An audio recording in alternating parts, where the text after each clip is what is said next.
Identifying carbohydrates that impact blood sugar. In plant-based foods, carbohydrates encompass a combination of starch, sugar, and fiber.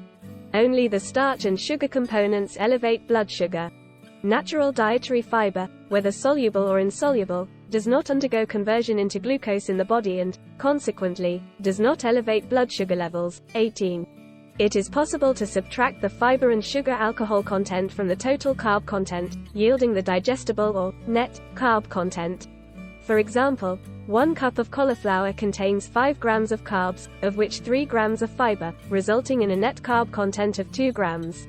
Prebiotic fiber, exemplified by inulin, has demonstrated the ability to enhance fasting blood sugar levels and other health markers in individuals with type 2 diabetes.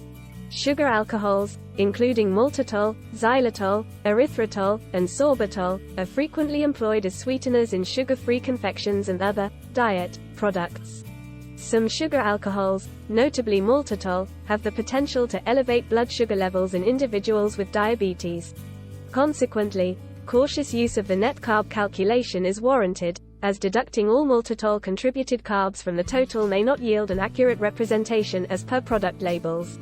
Additionally, it's crucial to note that the Food and Drug Administration, FDA, and the ADA do not endorse the use of the net carb calculation. The carb counter tool may serve as a valuable resource, offering comprehensive data on total carbs, net carbs, fiber, protein, and fat content for numerous foods. In summary, starches and sugars are responsible for elevating blood sugar levels, while dietary fiber does not contribute to this effect. Maltitol, a sugar alcohol, may also raise blood sugar in individuals with diabetes. Foods to consume and avoid. It is advisable to focus on the consumption of nutrient-dense, low-carb whole foods. Furthermore, paying heed to one's body signals of hunger and fullness remains important, irrespective of the dietary choices made. Recommended foods: meat, poultry, and seafood, eggs, cheese, non-starchy vegetables, excluding specific varieties. Avocados, olives, olive oil, coconut oil, butter, cream, sour cream, and cream cheese. Foods to consume in moderation: berries, limited to 1 cup or less. Cottage cheese, limited to half a cup or less. Plain Greek yogurt, limited to 1 cup or less. Nuts and peanuts, 1 to 2 ounces or 30-60 grams. Flax seeds or chia seeds, 2 tablespoons. Dark chocolate, at least 85% cocoa, limited to 30 grams or less. Winter squash, butternut, acorn, pumpkin, spaghetti, and Hubbard, limited to 1 cup or less. Liquor, 1.5 ounces or 50 grams. Dry red or white wine, 4 ounces or 120 grams. Notably, legumes such as peas, lentils, and beans, though rich in protein, also contain carbohydrates. Hence, their carb content must be included in daily carb calculations. When carbohydrate intake is significantly reduced, insulin levels tend to drop, leading to the excretion of sodium and water by the kidneys. 20. To offset this sodium loss, consuming a cup of broth, a few olives, or other low-carb, salty foods is advisable. However, individuals with congestive heart failure, kidney disease, or high blood pressure should consult their healthcare provider before increasing sodium intake. Foods to avoid: bread, pasta, cereal, corn, and other grains, starchy vegetables like potatoes, sweet potatoes, yams, and taro, milk. Fruits other than berries, juice, soda, punch, sweetened tea, beer. Desserts, baked goods, candy, ice cream, etc. In summary, adhering to a low-carb diet should primarily involve the consumption of lean, whole foods rich in nutrients. Conversely, foods high in carbohydrates should be restricted. A sample day of very low-carb meals for individuals with diabetes. Here is an example of a daily menu with no more than 15 grams of digestible carbs per meal. Individuals may adjust serving sizes based on their personal carb tolerance.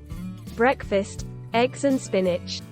3 eggs cooked in butter, 1.5 grams of carbs. 1 cup sautéed spinach, 3 grams of carbs. Optional additions to accompany the eggs and spinach: 1 cup of blackberries, 6 grams of carbs. 1 cup of coffee with cream and a sugar-free sweetener. Total digestible carbs for breakfast: 10.5 grams. Lunch. Cobb salad. 3 ounces, 90 grams, of cooked chicken. 1 ounce, 30 grams, of Roquefort cheese, 0.5 grams of carbs. 1 slice of bacon. Half a medium avocado, 2 grams of carbs. 1 cup of chopped tomatoes, 5 grams of carbs. 1 cup of shredded lettuce, 1 gram of carbs. Olive oil and vinegar. Optional additions to complement the salad. 20 grams, 2 small squares, of 85% dark chocolate, 4 grams of carbs. 1 glass of iced tea with an optional sugar-free sweetener. Total digestible carbs for lunch, 12.5 grams. Dinner. Salmon with veggies. 4 ounces of grilled salmon. Half a cup of sautéed zucchini, 3 grams of carbs.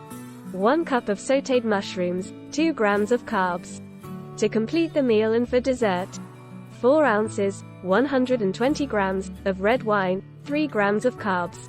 Half a cup of sliced strawberries with whipped cream. 1 ounce of chopped walnuts, 6 grams of carbs. Total digestible carbs for dinner, 14 grams. Total digestible carbs for the day, 37 grams. For additional meal ideas, consider exploring a list of 7 quick low-carb meals and 101 healthy low-carb recipes. In summary, a meal plan designed for diabetes management should distribute carbohydrates evenly across 3 meals. Each meal should include a balance of protein, healthy fats, and a modest carb component, primarily sourced from vegetables. Consulting with your healthcare provider before dietary changes. Significant reductions in blood sugar levels often accompany carbohydrate restrictions. Therefore, healthcare providers frequently adjust insulin and other medication dosages in response. In certain instances, medication may be completely discontinued. One study reported that 17 out of 21 participants with type 2 diabetes managed to reduce or eliminate their diabetes medication when carbohydrate intake was limited to 20 grams per day. In another study, individuals with type 1 diabetes who consumed less than 90 grams of carbs daily exhibited improved blood glucose control, and insulin dosages were significantly reduced, reducing the likelihood of low blood sugar. Failure to adapt insulin or other medications to a low-carb diet poses a substantial risk of dangerously low blood glucose levels, known as hypoglycemia. Hence, individuals who rely on insulin or other diabetes medications must consult with their healthcare provider before embarking on a low-carb diet. In summary, most individuals will need to modify their insulin or other diabetes medication dosages when adopting a low-carb diet. Failing to do so can result in dangerously low blood sugar levels. Additional strategies for lowering blood sugar. In conjunction with a low-carb diet, physical activity represents a valuable tool for diabetes management by enhancing insulin sensitivity. A combination of resistance training and aerobic exercise yields particularly favorable outcomes. Quality sleep is also imperative, as research consistently underscores the heightened risk of diabetes associated with poor sleep. A recent observational study even revealed that individuals with diabetes who slept for 6.5 to 7.5 hours per night exhibited superior blood glucose control compared to those who slept less or more. Furthermore, effective stress management plays a pivotal role. Practices such as yoga, qigong, and meditation have demonstrated the capacity to lower blood sugar and insulin levels. 24.